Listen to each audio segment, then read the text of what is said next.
Last video में हमने बताया था set is the collection of well defined object. Set क्या होता है? एक कलेक्शन होता है वेल डिफाइंड ऑब्जेक्ट का। और सेट से रिलेटेड जितने कंसेप्ट थे हम उसे डिस्कस किए थे कि सेट को कैसे लिखा जाता है, उसके एलिमेंट को कैसे लिखा जाता है। अभी तक उस वीडियो को आप नहीं देखे हैं तो जाकर आप देख लीजिए। स्वागत है अपना channel self study for you में, और हम यहाँ पर डिस्कस कर रहे हैं क्लास 11th एंड 12th का कॉमन टॉपिक है सेट थ्योरी। और इसमें हम आज डिस्कस करने वाले हैं some important notation for a special set. मतलब जो सेट होते हैं, कुछ स्पेशल सेट होते हैं, उनका नोटेशन किस प्रकार से किया जाता है। ठीक है, और इसमें हम आगे डिस्कस करेंगे, ठीक है, क्लासिफिकेशन ऑफ नंबर सिस्टम, है कि नहीं। क्लासिफिकेशन ऑफ नंबर, जिसमें हम नंबर सिस्टम में real number, imaginary number, rational number, irrational number, उन सारे टॉपिक को हम डिस्कस करने वाले हैं। ठीक है, चलिए शुरू करते हैं आज का टॉपिक। जैसा कि आपके सामने दिखाया गया है सम स्पेशल नोटेशन। आपको बता दें कि इस नोटेशन की सहायता से सेट थ्योरी में हम समझो कि जैसे घर बनाते हैं, उसका जो बुनियाद होता है, तो सेट थ्योरी का बुनियाद है। कुछ नोटेशन होते हैं जिनकी सहायता से हम बहुत ही आसानी तरीक़ा से सेट को समझ सकते हैं। ठीक है, चलिए शुरू करते हैं। इस प्रकार के नोटेशन को इस प्रकार से लिखा जाता है, इस प्रकार से, ठीक है, इस प्रकार से। तो इसको कहते हैं, इसका नाम है belongs to. Belongs to, belongs to का मतलब होता है, जिसको हम एग्जाम्पल की सहायता समझेंगे। जैसे मान लीजिए हमारे पास एक सेट है ए, 1 2 3 4 5, ये हमारा सेट हो गया। और यदि हम कहें कि 5 बिलोंग्स टू ए, मतलब 5 सेट ए में है, तो उसके लिए क्या लिखेंगे? Belongs to. तो इसको क्या पढ़ेंगे? 5 बिलोंग्स टू ए। इसका मतलब 5 सेट ए के अंदर में है, जैसा कि यहाँ पे दिख रहा है। उसी प्रकार यदि हम लिखेंगे 4 बिलोंग्स टू ए, इसको पढ़ेंगे, मतलब 4 सेट ए का एलिमेंट है। इसका मतलब ये हुआ कि जो 4 है वो सेट ए का एलिमेंट है। कोई दिक्कत? इसी में अगर हम यहाँ पे लिखेंगे, इस प्रकार से लिखेंगे कि बिलोंग्स टू लिखने के बाद यदि इसको काट दें, इसका मतलब क्या हुआ? इसका मतलब हुआ डज नॉट बिलोंग्स टू। माने एग्जाम्पल समझते हैं, हमारे पास एक सेट दिया हुआ है 1 2 3 4। यदि हम कहें 5 बिलोंग्स टू ए, तो बोलेंगे नहीं, 5 इस सेट में है नहीं है, तो काट देंगे। 5 does not belongs to A. यदि हम बोल देंगे 6 belongs to A, no does not belongs to A. तो बिलोंग्स टू का मतलब होगा कि मतलब 5 है सो सेट ए का एलिमेंट नहीं है, 6 सेट ए का एलिमेंट नहीं है। कोई दिक्कत? आगे है, इस प्रकार से नोटेशन दिया रहेगा। तो इस प्रकार के नोटेशन को इस प्रकार से, इसको कहते हैं इम्प्लाइज। इम्प्लाइज माने यदि इसको ऐसे लिखना होगा ए इम्प्लाइज बी, ए इम्प्लाइज बी समझेंगे इसको। और इसका इस प्रकार से नोटेशन रहेगा तो इम्प्लाइज बाय और इफ़ एंड ओनली इफ, इसको हम इस प्रकार से इफ़ लिखेंगे, सिर्फ इतना ही लिखेंगे IFF, तो इसका मतलब होगा इफ़ एंड ओनली इफ। ये कब होगा? मतलब दोनों साइड बराबर होगा, इधर से भी मतलब RHS और LHS दोनों साइड से ये इक्वल होता है, दोनों साइड से इसको लिया जाता है, और इसका मतलब एक ही साइड से जाएगा ये। ठीक है, अब हम समझते हैं हमारा अगला टॉपिक है नेचुरल नंबर। तो आपको बता दें, नेचुरल नंबर को कैपिटल N से दिखाते हैं और इसको हम जेड प्लस भी दिखाते हैं, आगे समझेंगे जेड प्लस क्या होता है। नेचुरल नंबर, अब हम नेचुरल नंबर किसको कहेंगे, तो नेचुरल नंबर को एक प्रकार का सेट होता है जिसको हम कैपिटल N से दिखाते हैं, और इस सेट में मतलब that number which starts from 1 से जो स्टार्ट होने वाला है 1 2 3 4। अब बोलेंगे ये कहाँ जाएगा, तो ये इनफाइनाइट सेट है, तो इनफाइनाइट सेट के दिखाने के लिए मात्र यदि हम 3 डॉट ही दिखाएंगे तो इससे ये हम समझेंगे कि ये इनफाइनाइट सेट है। तो नेचुरल नंबर को हम कैपिटल N से दिखाते हैं और इसके अंदर जो एलिमेंट आते हैं वो 1 से लिखा जाते हैं, मतलब इस प्रकार से नेचुरल नंबर को लिखा जाता है। जेड प्लस का माने होगा पॉजिटिव इंटीजर, ठीक है, पॉजिटिव इंटीजर, ठीक है, पॉजिटिव इंटीजर का माने नेचुरल नंबर ही समझेंगे। ओके,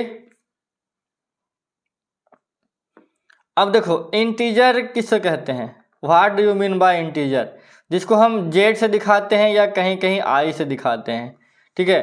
तो इंटीजर को हम दिखाते हैं आई से या जेड से, कोई दिक्कत नहीं। और इंटीजर का माने क्या होता है, 0 आएगा, उसके बाद +-1 +-2 +-3। ये भी इनफाइनाइट सेट है, तो इनफाइनाइट सेट दिखाने के लिए 3 डॉट ही काफ़ी है, ठीक है। अब हम यहाँ पे समझेंगे कि इसमें 0 शामिल है, प्लस माइनस मतलब इंटीजर का मतलब हो गया कि that number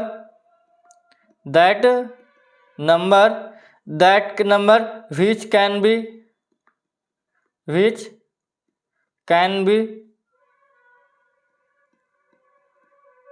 written in the form plus and minus, जिसको हम दोनों रूपों में लिख सकते हैं।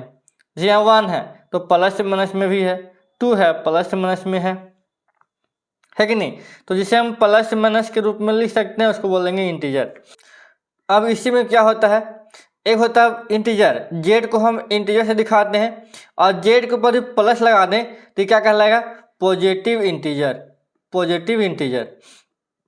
और यदि हम जेड के ऊपर माइनस लगा देंगे तो नेगेटिव इंटीजर कहलाएगा।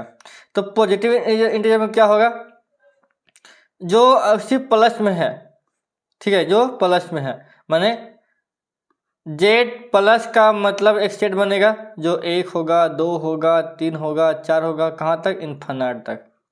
और नेगेटिव में क्या आएगा, -1 -2 -3 -4 हो गया। अब 0 तो 0 ना प्लस में होता ना ही माइनस में होता, कोई दिक्कत। तो इस प्रकार से दिखाने का मतलब हम इसलिए बता रहे हैं, जब क्वेश्चन बनाएंगे तो उसमें अगर लिखा रहेगा पॉजिटिव इंटीजर, तो पॉजिटिव इंटीजर का मतलब क्या समझेंगे, जेड प्लस। नेगेटिव इंटीजर लिखा रहेगा तो जेड माइनस, सिर्फ यही सेट दिखाएगा, और सिर्फ इंटीजर रहेगा तो पूरा लिखाएगा, ठीक है। और कभी कभी ऐसा लिखा था यहाँ पे इन्फिनिटी, उसके बाद -3 -2 -1 0, उसके बाद 1 2, उसके डॉट।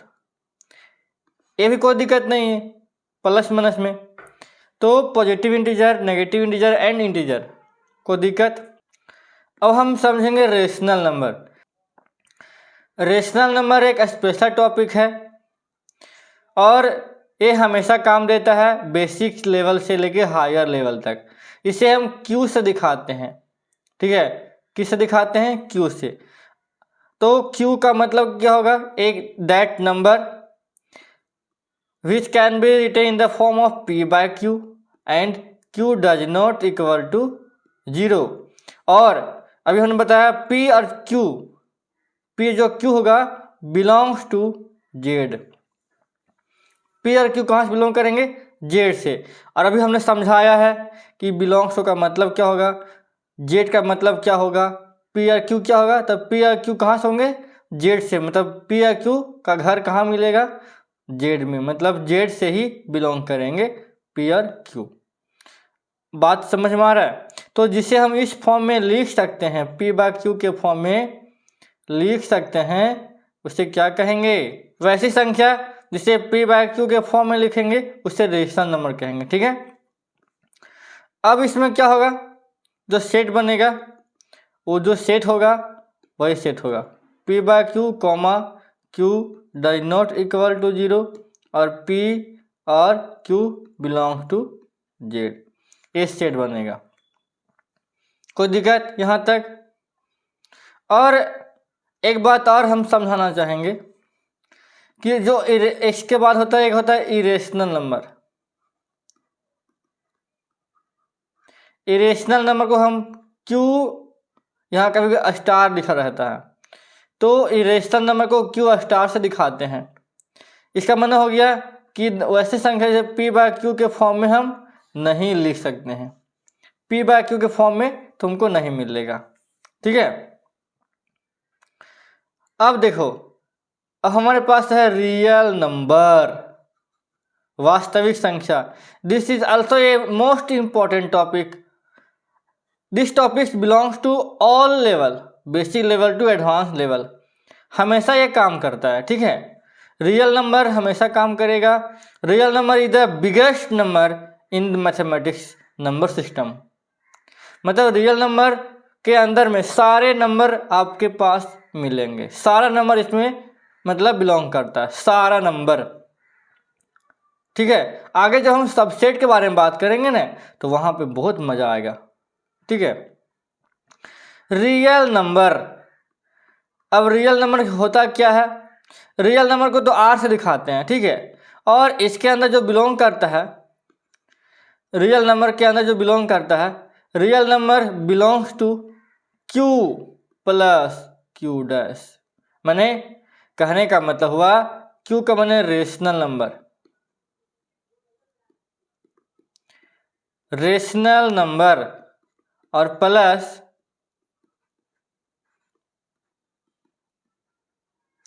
इरेशनल नंबर, ये दोनों को जब मिला देंगे ना तो हमारा क्या बनेगा? रियल नंबर बन जाएगा। ठीक है, सारा नंबर इसमें है, कोई दिक्कत? तो real number, all numbers are called real number. अब आगे हम समझने वाले हैं complex number. This is also a topic, class 11 तक का टॉपिक है, और इसको हम स्पेशल अलग एक चैप्टर में ही पढ़ेंगे। बस थोड़ी सी जानकारी यहाँ पे, कॉम्प्लेक्स नंबर को सी से दिखाते हैं। ठीक है, सी से दिखाते हैं। और कॉम्प्लेक्स नंबर का जो फॉर्म होता है, फॉर्म कैसा होता है? a+ib और x+iy। कहीं कहीं किसी किताब में a+ib का फॉर्म होता है, कहीं कहीं x+iy का। i क्या है? i है इमेजिनरी नंबर, इमेजिनरी नंबर, काल्पनिक संख्या। i का मतलब क्या होता है? √-1। i का वैल्यू होता है √-1 होता है। कोई दिक्कत? अब इस फॉर्म में क्या होता है? इस दोनों फॉर्म में या तो कहीं कहीं x+iy के फॉर्म में रहता है और a+ib के फॉर्म में होता है, जहां पे ठीक है a या x ये होता है रियल पार्ट। क्या होता है? रियल पार्ट होता है। और यहाँ पे ये जो दिख रहा है ये क्या होता है? Imaginary part.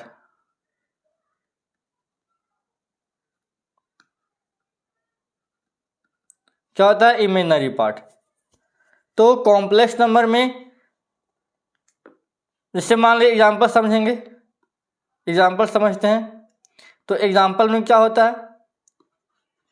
जैसे 2+i3, ये है तुम्हारा क्या है? Complex number. या सिर्फ 3i भी रहेगा तो भी कॉम्प्लेक्स नंबर। ठीक है, यदि 2 रहेगा इसको हम कॉम्प्लेक्स नंबर लिखेंगे, 2+0i कॉम्प्लेक्स नंबर। तो जो नंबर इस फॉर्म में रहेगा उसे क्या कहेंगे? Complex number. ठीक है। अब आपके सामने पूरे कहानी का भी थोड़ा सारांश देखो, नंबर सिस्टम का सारांश देखो।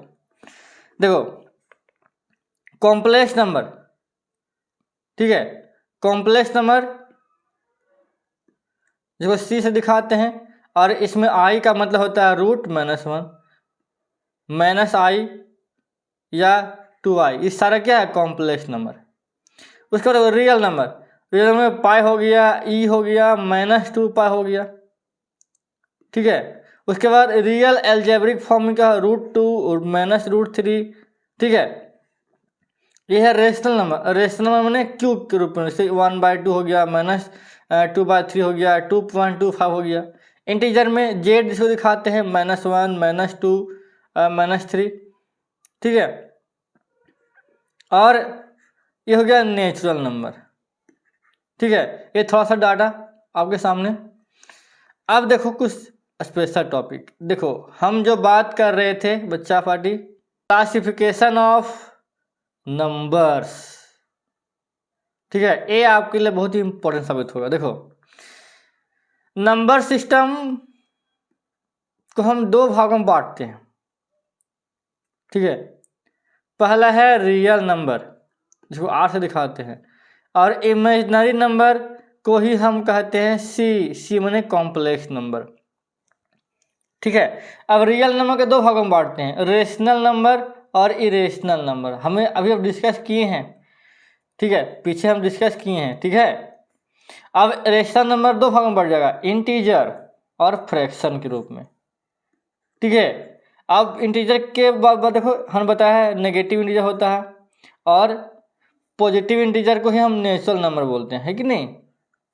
जेड प्लस जेड माइनस, और होल नंबर माने जिसमें 0 शामिल हो जाता है। होल नंबर में क्या, होल नंबर को W से दिखाते हैं, ठीक है। होल नंबर को W से, इसमें 0 रहेगा, 0 1 2 3, इस प्रकार से ये हो गया होल नंबर, ठीक है। उसके बाद नेचुरल नंबर में आ जाएगा इवेन नंबर। इवेन नंबर का माने हो गया, इवेन नंबर को हम ई से दिखाते हैं, ठीक है। और इवेन नंबर माने वैसे दैट नंबर, जैसे कोई नंबर है और जिसको 2 से भागा देंगे तो R है से क्या मिलेगा 0 मिलेगा। मतलब that number which can completely divisible by 2, उसको बोलेंगे इवेन नंबर। और odd number that number which can not completely divisible by 2, जिसे मतलब 2 से विभाज्य नहीं कर सकते हैं, जिसमें 2 से भागा देने के बाद रिमाइंडर समथिंग कुछ न कुछ बच जाता है। Odd number, even number that number which can completely divisible by 2 and remainder is equal to 0, ठीक है। तो इस प्रकार से हम एक नंबर सिस्टम को हम जान सकते हैं, और उसका हमने जाना नोटेशन। तो ये बहुत ही बेसिक कॉन्सेप्ट था आपके सामने, क्योंकि ये सारा कॉन्सेप्ट दिमाग में अगर रहेगा तो आगे जो क्वेश्चन है बहुत ही इजी तरीक़ा से बनेगा, बहुत ही आसान तरीक़ा से बनेगा, बहुत ही इजी है, बस थोड़ा सा दिमाग लगाना है और समझना है। तो आई होप अच्छा लगा होगा, और अच्छा लगा है तो कृपया हमारे चैनल को लाइक सब्सक्राइब और शेयर करना ना भूलें। बहुत ही मस्त टॉपिक, इम्पॉर्टेंट टॉपिक हम आपके सामने डिस्कस कर रहे हैं, ठीक है।